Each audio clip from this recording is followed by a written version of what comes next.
Kembali lagi di Candace Mawinata Talks. Pada video kali ini saya telah temani dengan seorang nasionalis, praktisi, moderator, dan penggiat brand lokal. Beliau ini telah lama berkiprah di dunia periklanan yang kemudian memutuskan untuk hengkang dari perusahaannya untuk membangun sebuah gerakan lokal baru. Orang ini yang tak lain adalah Arto Biantoro. Halo Marto, apa kabar? Sehat-sehat aja? Halo Ken, sehat dong? Kamu tumben banget, anak umur 14 tahun, nelpon jam 11 siang ngebahas brand. Jarang-jarang loh, Ken. Good. Jadi gini Om, dari yang Kiano sering denger ya, kan ada istilah, you're not buying the product, but you are buying the brand. Sebenarnya kita beli itu bukan produknya, tapi adalah brandnya. Jadi sebenarnya konsumen itu membeli produk atau brand Om. Ya, jadi kalau bicara market atau konsumen, kan sebenarnya ada beberapa tingkatan ya. Market yang atau konsumen yang paling bawah, kelas paling bawah, resistensinya terhadap brand itu hampir dibilang mungkin masih rendah ya. Tapi semakin marketnya ke atas, kebutuhan atau pemahaman tentang brand itu semakin tinggi. Jadi kalau kita bicara kemudian apakah konsumen sekarang membeli brand, ya memang jawabannya konsumen membeli brand. Tapi tingkat kebutuhannya atau tingkat intensitasnya dari masing-masing target market ini berbeda-beda. Jadi setiap level itu semuanya berbeda dan bertahap ya, dari yang terbawah hingga kelas menengah, terus kelas atas, semuanya berbeda pemahaman mereka terhadap brand, betul ya? Ya, betul, betul. Nah, lalu bagaimana Om dengan statement brand it sells? Untuk bangun brand kan kita membutuhkan waktu yang tentunya tidak singkat, ya. Terus kemudian pemilik brand pasti akan butuh profit atau setidaknya penghasilan sehingga mereka tidak rugi, ya. Nah, tapi gimana nih? Gimana caranya supaya mereka bisa tetap profit? Apakah kita harus bangun brandnya dulu atau kita mikirin bagaimana cara untuk profitnya besar? Iya, karena kan kalau misalnya menurut Om ya, kan kita kalau misalnya bikin brand harus ada yang namanya storytelling. Sementara kalau kita mau profit besar, itu kan berarti harus hard selling-nya. Berarti kita nggak bisa storytelling secara yang benar-benar kayak ada narasinya gitu. Nah, apakah saat membangun brand itu kita bisa langsung menghasilkan penjualan atau profit yang besar, dan gimana kira-kira caranya? Nah, ini kembali lagi sih kan kepada karakter atau tipe dari si entrepreneur-nya sendiri ya. Karena entrepreneur itu ada macam-macam. Ada yang memang sifatnya dia lebih strategik orangnya. Kalau dia lebih strategik, artinya dia memang memastikan dulu brandnya kuat, punya image yang benar, terus kemudian juga brandnya ini ditata dengan sempurna, baru kemudian mulai menarik penjualan. Tapi ada juga tipe yang sifatnya lebih doer action, mulai ke pasar dengan lempar produk dulu, nggak usah bangun brand dulu, nanti pelan-pelan dia belajar sambil melihat bagaimana brandnya dibentuk. Nah, dua-duanya nggak ada yang salah sih sebenarnya. Ini kembali lagi kepada karakter dari tipe orang yang ingin membangun brand. Cuma kalau mungkin bisa memilih, kita bisa memilih dua itu dikombinasikan jadi satu. Jadi sellingnya juga tetap jalan, bangun brandnya juga jalan gitu. Dan itu butuh pemahaman dan juga butuh semacam kayak planning yang benar sehingga pada saat dia melakukan branding, dia tidak kehabisan peluru juga untuk kemudian pada saatnya selling, dia juga bisa mendapatkan potensi untuk kemudian mendapatkan income. Gitu sih kira-kira. Terus yang menarik dari Om Arto ya nih ya, Om Arto itu kan selalu bringing brand lokal. Dan yang saya baca itu dulu, Om Arto pernah kerja nih pada tahun awal 2000-an di yang namanya McCann Erickson Indonesia. Di mana Om itu kan cukup sukses sekali pada saat itu. Bahkan pernah mendapatkan penghargaan ya. Dengar-dengar.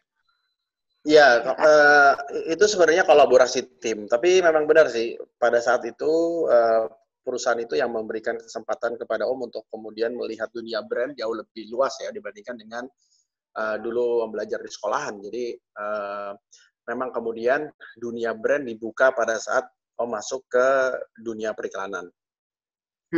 Lalu apa yang ngebuat Om Arto keluar dari perusahaan tersebut, terus Om Arto malah jadi seorang aktivis brand lokal? Karena kan tadinya pekerjaan Om kan udah enak gitu, udah mencukupi, tapi tiba-tiba Om keluar, malah menantang diri Om sendiri untuk menjadi sesuatu yang pada saat itu belum pasti gitu. Memang ada itu ya kan, ada panggilan sih. Kalau kamu nanti suatu saat juga sampai di titik itu, ada satu hal yang membuat kamu tuh jadi sangat Maaf, Om. sesuatu yang kamu lakukan. Ya. Jadi kamu akan punya semacam kayak passion atau kamu akan punya satu panggilan yang kuat banget yang nanti datang dari diri kamu sendiri gitu. Dan semua orang akan merasakan ini dan Om juga merasakan itu karena sejak kecil jauh sebelum seusia kamu sekarang Om sudah dididik, diajarkan untuk menghargai, mencintai Indonesia dengan cara Om sendiri gitu. Nah disitulah kemudian passion itu tumbuh gitu, yaitu untuk melihat bagaimana brand-brand lokal kita itu bisa berkembang. Dan kalau ngomongin brand, sebenarnya bukan cuma ngomongin profit sih, kan? Ngomongin brand itu pertama dia akan membantu banyak orang, memberikan lapangan pekerjaan, ya kan? Kalau kita punya brand yang bagus, pasti kan perusahaannya semakin tumbuh besar dan di situ kita punya kesempatan untuk kemudian bisa memberikan lapangan pekerjaan bagi orang lain sehingga kita bisa mengurangi kemiskinan.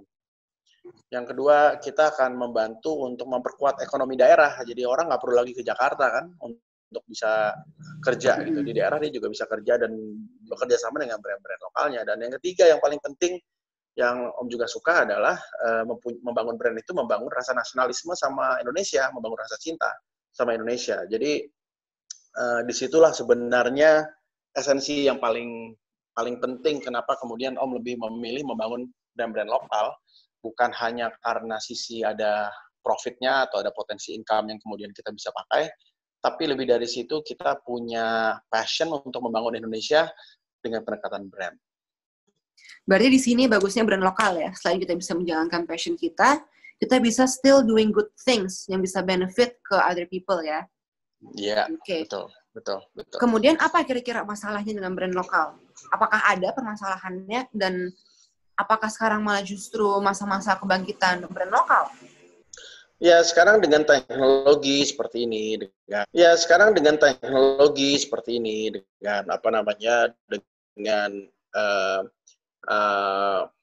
ada era namanya the world is flat ya, dunia udah flat banget. Terus ada Internet of Things gitu. Nah, sekarang ini mungkin adalah masa yang paling tepat sekali untuk bangun brand karena semua yang kita butuhkan dalam membangun brand itu sangat-sangat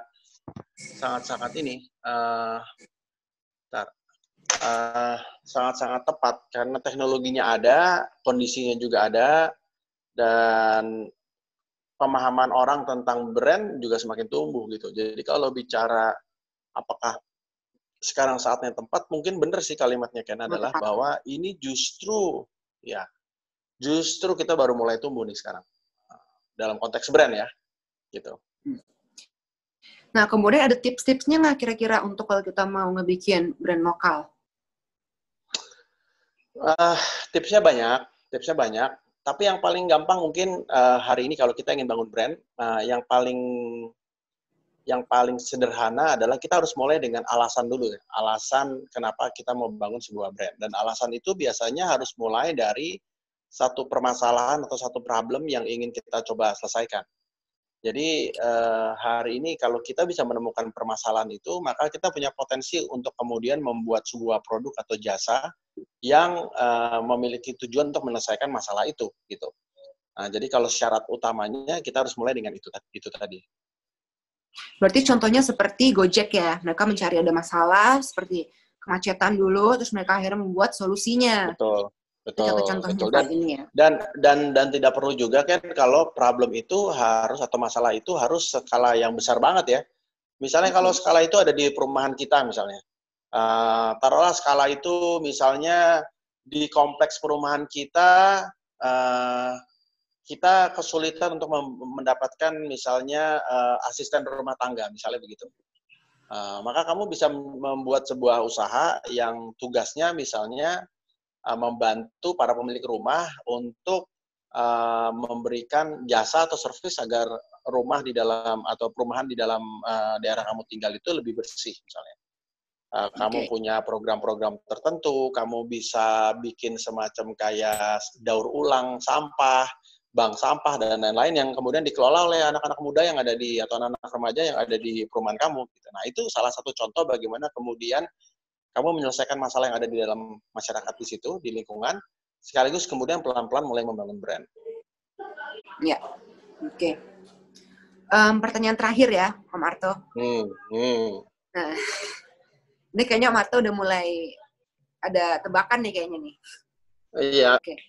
Sepertinya Om Arto ini telah menciptakan sebuah personal brand ya di atas diri Om itu.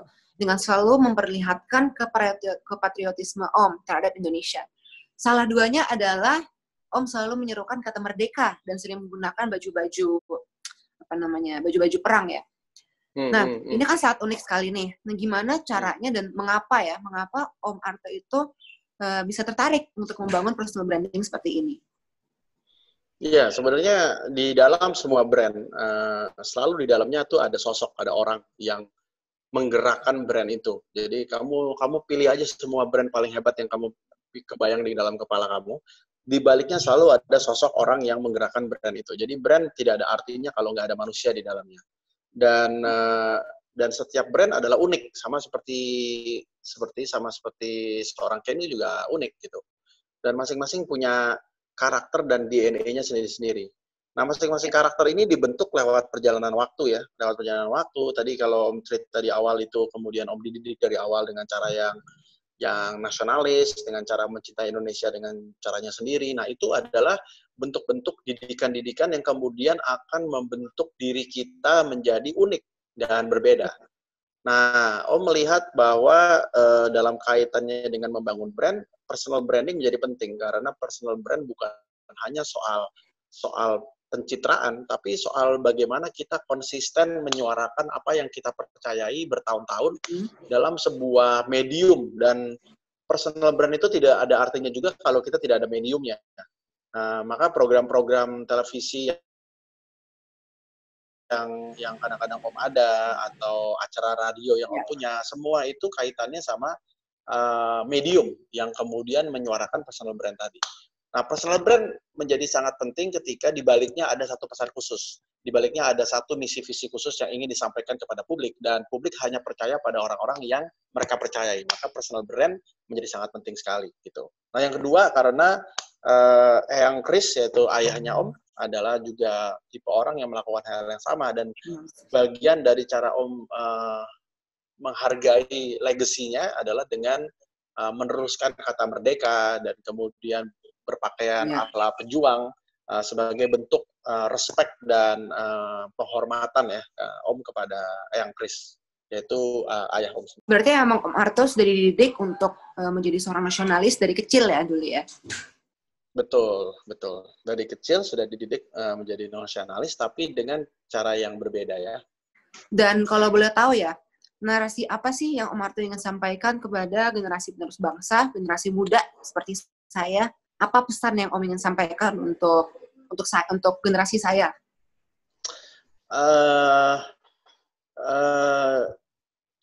Kita maju ke era di mana banyak orang yang sudah memprediksi Indonesia akan menjadi negara kuat di masa yang akan datang.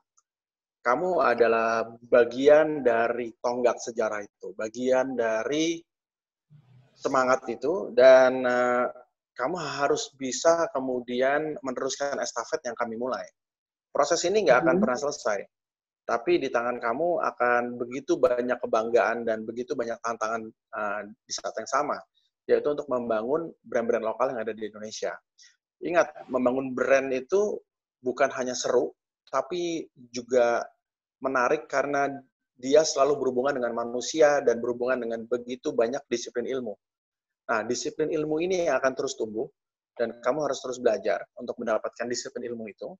Dan yang paling penting adalah bangun Indonesia dengan cara kamu sendiri. Dan Om berharap kamu juga menjadi salah satu garda terdepan bagi sosok-sosok muda yang mengajak lebih banyak orang Indonesia mencintai produk-produk lokalnya, mencintai brand-brand lokalnya. Dan kita punya begitu banyak brand lokal bagus, Ken.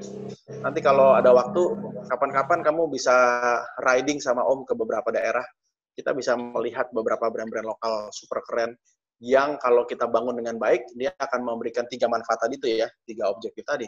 Lapangan pekerjaan, membangun ekonomi, dan membuat rasa cinta pada Indonesia. So, itu harapan Om pada kamu dan kepada generasi muda.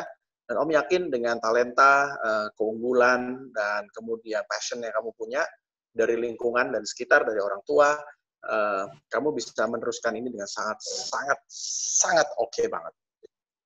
Amin. Oke, itu aja hari ini saya ingin tanya-tanya ke Om Arto. Makasih banyak atas waktunya. Semoga Om sehat selalu ya. Sampai ketemu nanti langsung. Terima kasih nonton video sampai selesai. Semoga bisa menjadi insight baru untuk kita semua. Dan semua yang telah disampaikan oleh beliau dapat bermanfaat bagi kita semua. Terima kasih dan jangan lupa untuk like, comment, dan subscribe video ini. Sampai ketemu lagi. Terima kasih.